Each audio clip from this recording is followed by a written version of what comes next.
rápido las corté, ¿ya ves, primo? Porque eso yo no me la sabía, primo.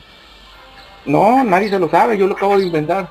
A ver, le voy a echar esto, aquí adentro. De poco a poco, de mucho a mucho. Pues si es que se vea, esto vale la pena, mira. Mira, primo.